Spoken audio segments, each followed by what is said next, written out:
kebetulan hari ini kita juga akan bahas mengenai prospek sektor poultry atau unggas ya. Tapi karena hari ini Pak Fat sedang tidak bisa bergabung bersama kita di sini, jadi pagi ini hanya ada saya dan juga Pak Satriawan yang akan menemani my friends.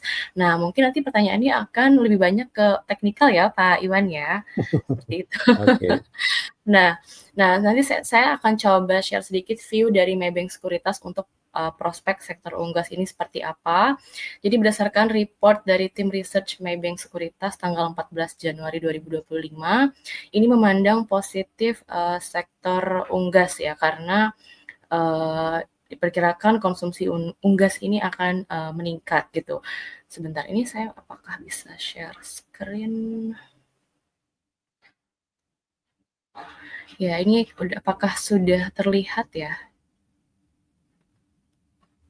Nah, ini saya akan coba share, ini apa aja sih menjadi katalis untuk saham emiten unggas gitu ya. Jadi saat ini kalau dilihat dari tingkat konsumsi unggas di Indonesia, ini terbilang cukup rendah ya kalau dibandingin dengan negara ASEAN lainnya seperti Filipina, Vietnam, dan Malaysia. Bahkan kita kalah jauh nih sama Malaysia.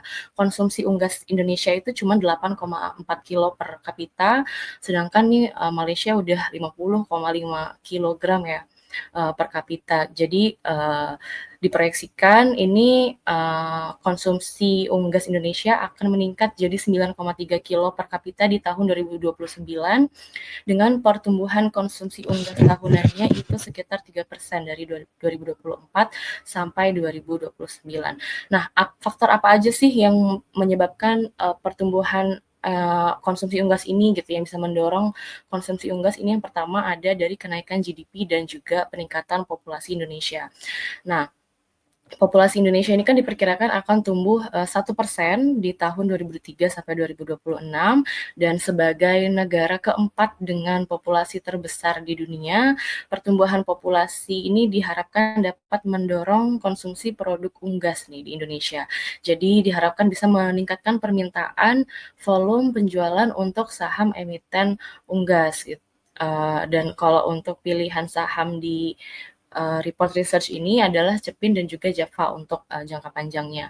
Nah, selain itu, seiring dengan GDP per kapita Indonesia, ini kalau bisa dilihat di sini, sudah hampir menyentuh 5.000 USD per kapita ya. Jadi dan diproyeksikan ini sampai tahun 2029 tuh terus meningkat.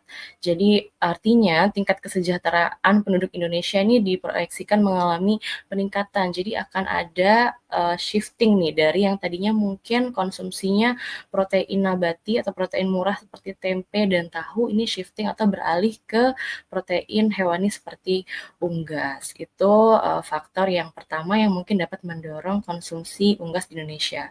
Dan yang kedua itu ada dari program makan bergizi yang diluncurkan oleh Presiden Prabowo kemarin udah aktif ya tanggal 6 Januari udah mulai, yang bertujuan untuk menyediakan makan siang sehat nih bagi siswa dari keluarga berpenghasilan rendah dan juga ibu hamil dengan anggaran 10 sampai 15 ribu rupiah per makanan.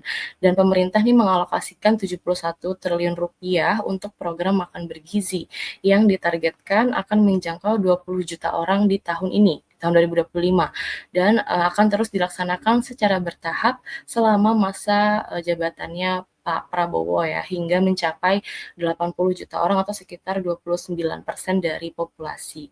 Nah, program ini juga diperkirakan bisa meningkatkan atau bisa nge-boost ya konsumsi unggas di Indonesia sebesar 25% di tahun 2025 dan dinilai positif juga dalam mendorong permintaan konsumsi unggas. Dan yang terakhir itu faktor yang bisa mendorong konsumsi unggas di Indonesia itu adalah produk olahan ayam ya. Ini diproyeksikan akan menjadi pendorong juga pertumbuhan ke depannya. Jadi sudah mulai ada pergeseran konsumen nih dari yang biasanya mungkin belanjanya itu di pasar tradisional, udah beralih ke modern trade atau kayak ke supermarket gitu. Jadi untuk belanja kebutuhan sehari-hari, mungkin faktornya karena ada ketersediaan produk yang lebih beragam, kualitas produknya juga lebih mungkin lebih baik ya, dan aksesibilitas ke toko modern juga ini mendorong permintaan. Dan Cepin dan Java itu juga bisa dapat manfaat nih dari meningkatnya permintaan produk seperti ayam potong, yang produk-produk siap saji ya kayak sosis, nugget, nah kayak gini. Jadi kalau semakin banyak pasar modern, jadi ini bisa juga memperluas jangkauannya si Cepin dan juga Java. Ini kalau kita bisa lihat produk dari Java mungkin lebih beragam ya. Ini ada ayam potong, ada ayam probiotik yang mungkin jadi lebih mengcover beberapa segmen gitu.